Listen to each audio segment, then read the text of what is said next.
écrit, parce que le racisme peut effectivement passer en 140 caractères. Il faut encore moins de neurones, d'ailleurs, pour qu'il passe. Mais on essaie de se battre aussi en justice. C'est le coup de RFM, là, ça y est. Abdelkrim, allô, Abdelkrim, tu m'entends? Delphine, non, ils n'entendent pas. Il y a eu de la compète, hein. Il y a eu de la compète, mais comme on est un peu gourmand, on a rajouté de la catégorie à la catégorie, un petit peu. Hein. Donc je rappelle le hashtag aussi, YBA 2015, hashtag YBA 2015 sur Twitter. C'est pas trop tard, franchement. Hein. Si Natacha Polony ou Caroline Forest, elles reçoivent 10 000 notifications avec des adresses de coiffeurs, moi je pense qu'il y a un petit malaise marrant à créer dans leur foyer. Voilà, c'est mon avis personnel, mais j'ai un humour bien à moi, d'accord? Alors, du coup, comme je le disais tout à l'heure, Beurre FM est partenaire de la soirée, donc on a tenu à leur faire un petit clin d'œil entre complices de l'islamiste, hein, faut se serrer les coudes. Donc les auditeurs de Beurre FM ont eu à choisir une belle citation raciste. Ceux qui étaient en liste, bon, il y avait les champions, il y avait les têtes de liste, hein, donc il y avait Jean-Marie Le Pen, Thierry Mariani, Éric Zemmour, Robert Ménard et Xavier Lemoine. Donc j'appelle sur scène Abdelkrim Branin et Delphine Thébault pour Beurre FM.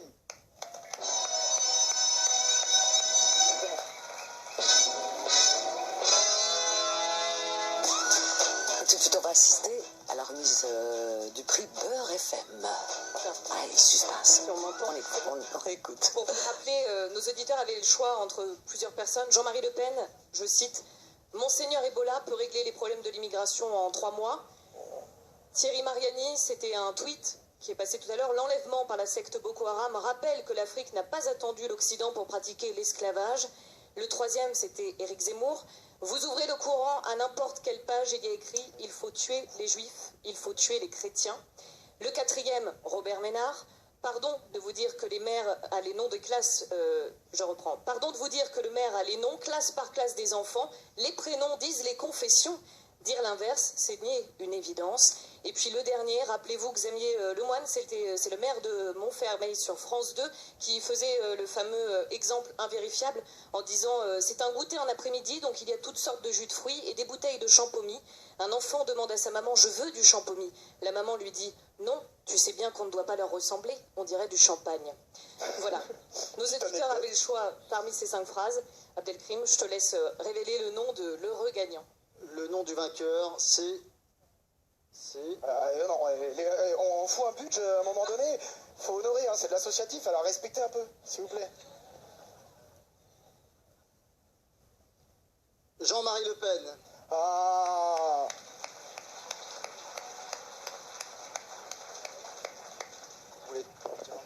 Merci aux Indivisibles pour cette soirée. Nous, voilà, entre complices de l'islamisme, ben, on se serre les coudes et on est ravis d'être là. Merci à vous les complices. Merci.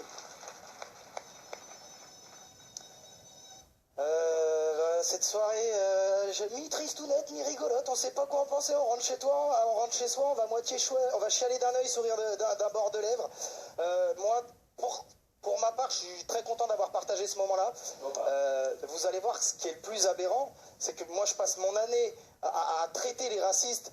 Jusqu'ici, je m'en porte bien, j'ai pas trop de difficultés.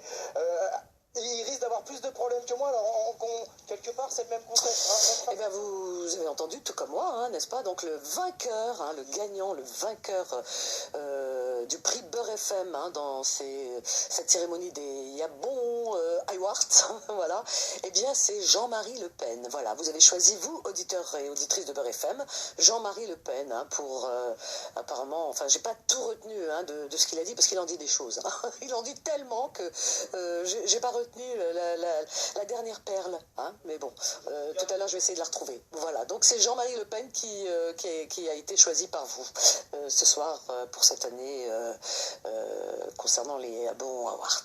Voilà, chers amis auditeurs et auditrices de Beurre FM, eh bien on a assisté en direct avec les informés hein, au Cabaret Sauvage. Alors, On y va? On reprend les appels ou qu'est-ce qu'on fait? On retourne au cabaret sauvage? Dis-moi, là on joue sans filet, on est en direct, on est un petit peu dans l'euphorie, hein, quelque part, puisque je trouve que c'est amusant. Moi je prends les choses par l'humour, hein, voyez-vous, et ça fait du bien de temps en temps de faire un peu de l'humour avec les personnalités qui se prennent très au sérieux et qui ne le sont pas toujours, hein, vraiment. Voilà, pour ne pas dire jamais. Bon, et quand ils le sont, eh bien ils font semblant finalement. Hein, comme ça on sait. 01 53 48 3000, c'est Confidence maintenant. À partir de maintenant, appelez chers amis pour un sujet libre. C'est la dernière de la semaine, hein, de Confidence, puisque nous sommes vendredi avant le week-end. Donc venez vous exprimer sur le sujet de ce soir, hein, la remise des prix Yabon Award. Hein, à vous de voir, hein, donc cette cérémonie qui fait dans l'humour, parce que je pense qu'il vaut mieux prendre les choses avec de l'humour. C'est tellement mieux. Et puis bon, je pense que ça déstabilise justement les auteurs, hein, de ces petites phrases qui ne veulent parfois pas rien, qui ne veulent rien dire. Moi tout à l'heure je me suis marrée, mais vraiment à écouter toutes ces phrases. Et Sarkozy, alors là vraiment c'était à mourir de rire, hein, avec quelque chose de bon, avec l'histoire de Rachida Dati, avec ses origines mi-algériennes, mi-marocaines. Il l'a choisi pour ses origines, mais le reste, point de suspension, j'ai pas trop compris, monsieur Sarkozy. Est-ce que vous pouvez répéter qu'on puisse un petit peu mieux interpréter en tous les cas vos paroles. Et puis alors, donc la perle aussi de la fille Calcrotte, eh bien c'était pas mal aussi, parce que je sentais parti sur une lancée. Je pense qu'il est parti sur un chemin, il ne connaissait pas du tout, il n'avait pas de GPS, parce qu'il a tourné en rond, hein, vraiment il a tourné en rond, il ne savait plus où aboutir. Alors quand on ne sait pas, quand on a des choses à dire, il faut les dire directement, voilà. Apparemment c'est des propos haineux, il avait envie de les diffuser, il avait envie de stigmatiser. Dites-le, allez direct au but, comme l'ont fait d'autres, mais ne tournez pas en rond. Enfin, Ménard, on peut lui octroyer au moins l'honnêteté, entre guillemets, attention, entre guillemets, d'avoir dit les choses telles qu'il les pensait. Alors que monsieur Finkielkraut, en tout cas, désolé, mais non, vous êtes complètement emmêlé dans un discours qui ne voulait absolument rien dire, parce qu'on n'a absolument rien compris. Vraiment, il n'y avait aucune interprétation dans vos propos. Je n'ai absolument rien retenu. Pour les autres, je me suis un peu bidonné pour rester poli. C'était très drôle. Mais Finkielkraut, j'attendais, vous voyez, comme un chat qui a la langue pendante et qui attend qu'on lui donne ses croquettes. Ben, j'étais comme ça, moi. J'ai attendu. J'avais soif de connaître la fin, mais finalement, il n'y avait pas de fin. Voilà, il voulait juste cracher du venin, et pour le reste, il s'est emmêlé les patins. Voilà, donc vous avez été, moi je pense, le plus nul, hein, dans l'histoire. Les autres, bon, c'était drôle, mais pas lui, parce que c'était ni drôle, ni triste, ni pas compris le but. Voilà, donc si vous voulez intervenir en tous les cas, puisque nous avons un sujet, mais alors vraiment tout chaud, chers amis, allez-y, faites-vous plaisir. Nous revenons de Béziers. Hier, on est rentré. Hein. Je vous ai envoyé d'ailleurs, puisque j'étais à l'antenne de 11h jusqu'à midi en direct de Béziers, je vous ai envoyé de bons baisers de Béziers, hein, pour pas faire de mauvaises rimes. Voilà, donc si vous voulez qu'on reste un petit peu dans le thème, eh bien on y va. Et moi j'ai vraiment envie qu'on y reste dans ce thème. 01 53 48 3000, on va accueillir Inès qui nous appelle de Paris. Bonsoir Inès. Allô? Oui, bonsoir, bienvenue Inès. Oui, bonsoir Vanessa, vous allez bien? Oui, très bien, merci. Alors, vous avez écouté? Oui, je t'écoute depuis très longtemps, ça fait 30 minutes que je suis au téléphone. Oui, enfin, 30 minutes, oh oui, la pauvre. Est-ce que tu as écouté un petit peu la cérémonie? Oui, j'ai écouté un petit peu. En fait, moi je t'ai appelé juste pour te dire que t'es formidable, t'es quelqu'un de formidable. Continue comme ça. Ah bah c'est gentil. Bah, écoute, je suis très touchée. Ne change surtout pas. Je t'écoute depuis très longtemps. Tous les soirs que je t'écoute, je m'endors avec toi. C'est vrai. Oh, Franchement, t'es je te un remercie. amour. Je te souhaite bonne fête de Ramadan. Merci. J'ai hâte que Ramadan arrive, qu'on puisse passer les veillées. Toi, Hachtou Ramadan, Anaya, hein. L'année dernière, nous avons passé un mois, mais alors, c'était extraordinaire. Et cette année... Moi, je le passe en Algérie, j'ai de la chance, je crois. Ah, mais Reht Sharba. Bah oui. Direct. On m'a dit qu'il fait trop chaud là-bas, mais je sais pas comment on va le faire. Oui, mais dans l'ambiance, on sent pas. Moi, je dis, on ressent pas on sent pas qu'il fait chaud. Parce qu'il y a l'ambiance, il y a tout le monde, toute la famille, et puis je sais pas si tu habites dans un immeuble ou dans une maison, mais dans tout le quartier, eh bien, il y a cette odeur, ce parfum, j'ai envie de dire, ce parfum de nana, shorba, partout, et puis ceux qui font la harira, c'est pareil. Enfin, c'est magnifique, quoi. C'est juste magnifique. Ah oui. Surtout le soir. Et puis le soir, ah oui, tous autour d'abord, il n'y a pas que le repas, il y a aussi cette spiritualité. Subhanallah, c'est vrai, hein. Même le soir au ramadan, je t'écoute au bled. C'est vrai. Oh, elle est mignonne. Ah, c'est gentil. C'est un amour comme ça. Il y a Texaha. Ça ne sent surtout pas. Ah, mais j'aurais du mal, hein, parce que les défauts, on ne peut pas les enlever. Inès, est-ce que tu me promets de nous appeler un soir d'Algérie, de là-bas, pour nous dire un petit peu comment tu passes le mois de Ramadan, comment ça se passe, nous donner un peu... Si vous me répondez, parce que c'est quoi j'appelle, personne ne me répond. Alors, appel en début d'émission. Kemal Hachia, tu vois, en début d'émission, comme ça tu passeras la première. D'accord? D'accord. Je t'embrasse très fort, ma chérie. Merci, moi aussi. Plein de bonnes choses. Merci, toi aussi. À bientôt. Au revoir. Vous avez envie de vous confier? Alors, appelez Vanessa au 01 53 48 3000. Oui, 01 53 48 3000. Nous sommes en direct de sur Beurre FM. C'est Confidence jusqu'à minuit. Sujet libre, on se dépêche. C'est maintenant qu'il faut appeler. Et tout à l'heure, vous avez écouté, tout comme moi, hein, l'équipe des informés qui nous ont fait vivre en direct du cabaret sauvage cette cérémonie, comme tous les ans, des Yabon Awards, dont nous sommes fiers d'être partenaires, nous, Beurre FM. Et oui, c'est ça, Beurre FM aussi. Hein, toujours la proximité hein, est présente, hein, Beurre FM. La radio Beurre FM, toujours présente dans les bons événements. Les vrais, même, j'ai envie de rajouter, les vrais événements. C'est ça qui est important, hein, n'est-ce pas?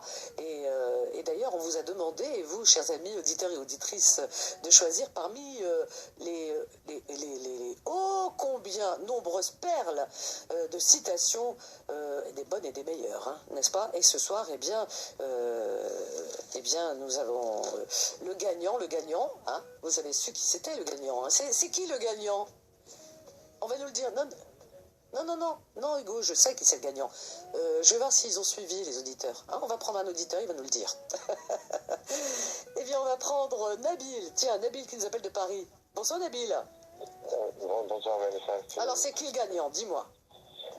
Aucune idée parce que je viens juste de prendre l'émission en cours. Ah bon? Tu dormais? Qu'est-ce qui t'arrive? Non, il dormait pas. J'étais chez le docteur et puis je suis rentré tard. Ah bon, Rabbi, tu veux que je fasse? Il n'y a rien de grave, rassure-moi. Non, c'est pas trop grave, mais c'est des soucis que j'ai par rapport au bled. Donc, je me fais soigner, sinon je deviens fou. Pourquoi? Qu'est-ce qui se passe? En fait, ce qui se passe, c'est que j'ai un peu de temps pour vous raconter dès le début ou je commence par la fin. Normalement, on commence par le début pour qu'on comprenne. Hein. Voilà, moi, toute ma vie, j'ai vécu en France. Et toutes mes vacances, j'ai travaillé toute ma vie pour dépenser mon argent avec ma famille au bled. J'aime bien la plage, les éclater, quoi, hein, comme tout le monde ici. Je pense. Oui. Et puis, quand mon père est décédé,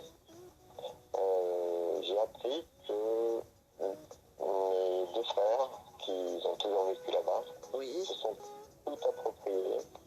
Ils n'ont rien laissé, ils ont pris des terres, ils ont tout pris. Oh là là. Donc moi... Tes frères? Oui, mes deux frères qui sont là-bas, ils m'ont...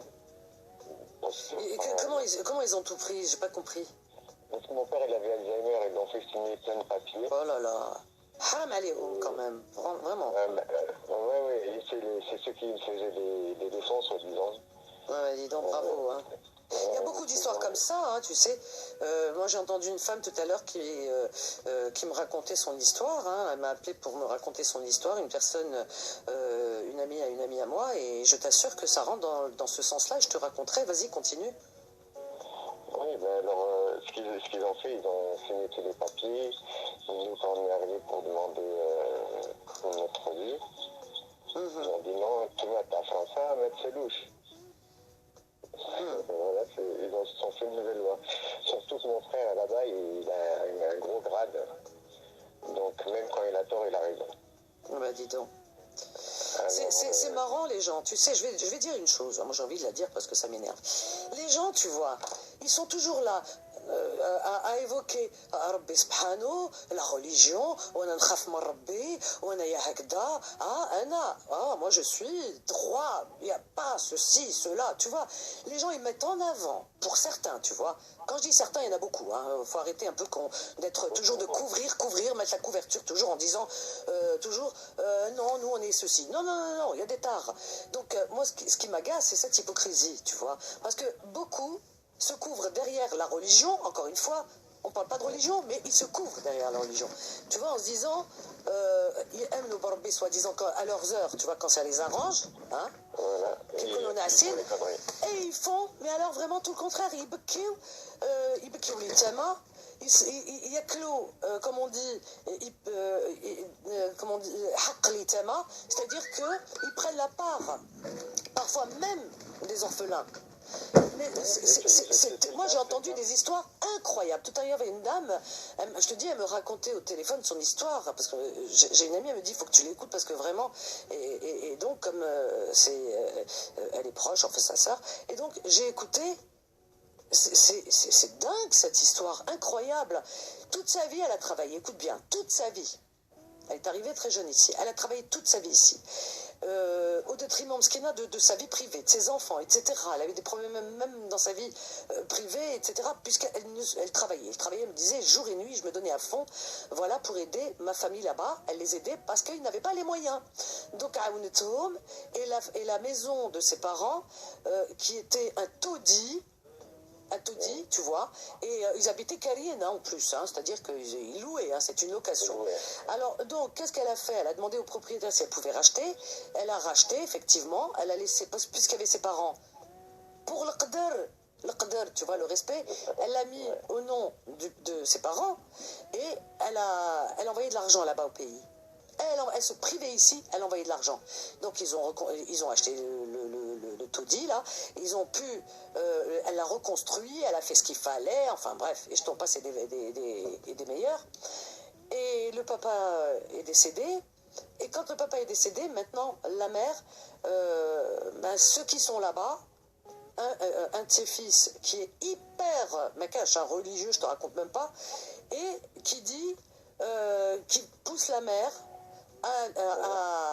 à mettre les papiers, tu vois ce que je veux dire, notaire, machin, tu vois, alors que c'est sa sœur, sa grande sœur en plus qui l'a élevé, hein.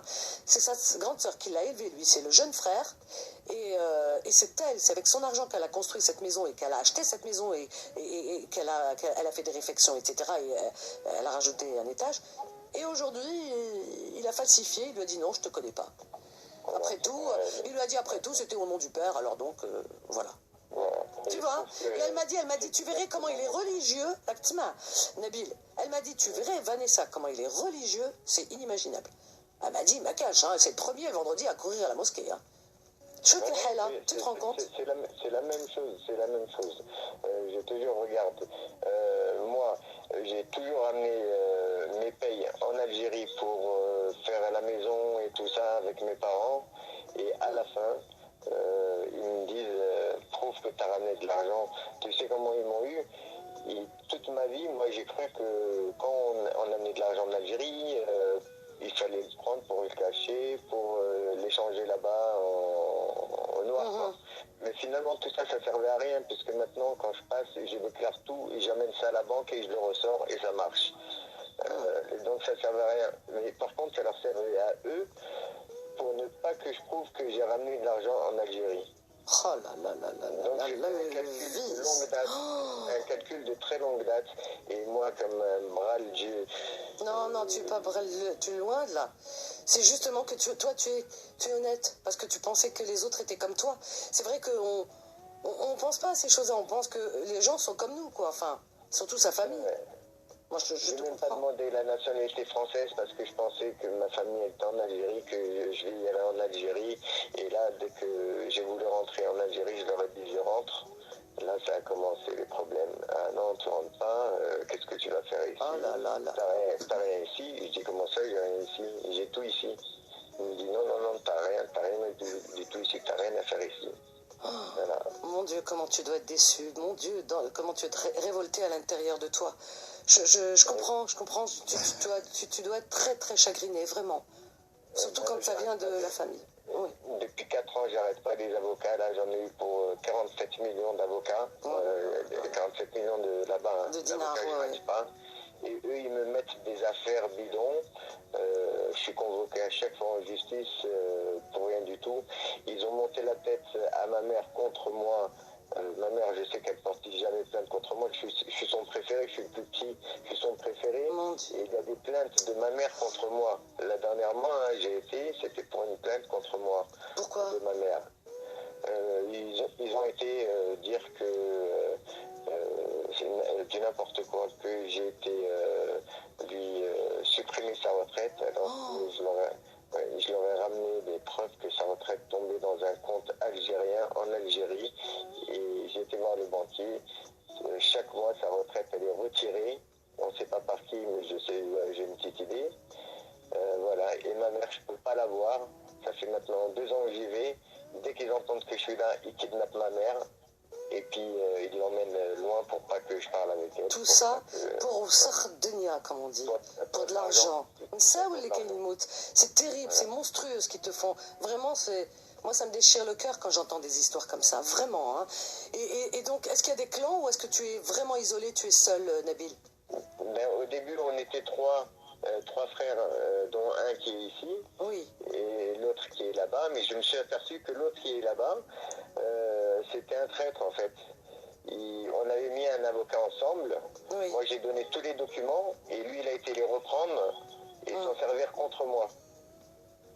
Oh là là. Même les avocats là-bas, ils sont pourris, ils font des trucs interdits. Parce que c'est moi qui les délègue, les avocats, et puis c'est mon frère qui prend les papiers, ça c'est pas normal. Oh là là là là, mon pauvre. Nabil, te rends pas malade. Te rends pas malade parce que ce genre d'histoire... Non, je te dis pourquoi. Parce que on entend ce genre d'histoire, tu vois. Et les personnes, en général, tellement ils se font du mauvais sang, c'est pour ça qu'on dit du mauvais sang, c'est parce qu'on se rend malade, eh bien, ils se torturent à l'intérieur, tu vois. Parce que c'est la trahison qui fait mal plus que tout, hein. Et ils se rendent malades et ils chopent des maladies. Donc fais très attention à ta santé avant tout. Vraiment. Tu as des enfants, Nabil? Tu as des enfants? Oui, j'ai des enfants, oui. Ah, fais attention à toi, à ta santé pour tes enfants. Ça se passe bien avec ta femme?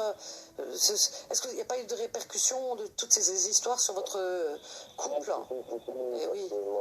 Moi, en fait, j'ai eu 2 vies. Oui. Et je me suis remarié juste en 2011. Et depuis que je me suis remarié, je voulais rester là-bas. C'est là que ça a commencé. Ils n'aiment pas ma femme alors qu'ils ne la connaissent pas. Et c'est que des... Tout ça, Nabil, tout ça, c'est l'argent. Tu comprends? Tu te rends compte? Aujourd'hui, les gens tuent père et mère, lifestyle, hein, vraiment, hein, pour de l'argent. Alors donc, il y a des personnes qui pensent que ça se passe toujours chez les autres et ailleurs. Non, ça se passe aussi. Allez, ouvrez les yeux un petit peu. Hein. Voilà, mais moi, je suis tout cœur avec toi, Nabil. Je suis obligée de te laisser parce qu'on a la pause. Nabil, Farah Qalbek ne reste pas comme ça, vraiment. Oui, j'en parle de toute façon. Voilà, tu peux m'écrire sur vanessa@beurrefm.net et puis je vais essayer de te soutenir du mieux que je puisse, d'accord? Ok, ça marche. D'accord? Je t'embrasse et reviens donner des nouvelles. D'accord? Bon courage, Nabil, à bientôt. Au revoir. Merci. Appelez Vanessa au 01 53 48 3000. Mon Dieu, pauvre Nabil, il a la voix toute étouffée, toute éteinte. Non, Nabil, il faut que tu remontes la pente. Ne reste pas comme ça, vraiment. Mais c'est terrible, terrible. Haram alayhoum. Eh oui, comme quoi. 01 53 48 3000, vous êtes sur Beurre FM. Confidence jusqu'à minuit, sujet libre ce soir. Donc, pour la fin de la semaine, hein, c'est comme ça que c'est décidé. Et on va juste marquer une petite pause et on se retrouve juste après. À tout de suite. Jusqu'à minuit.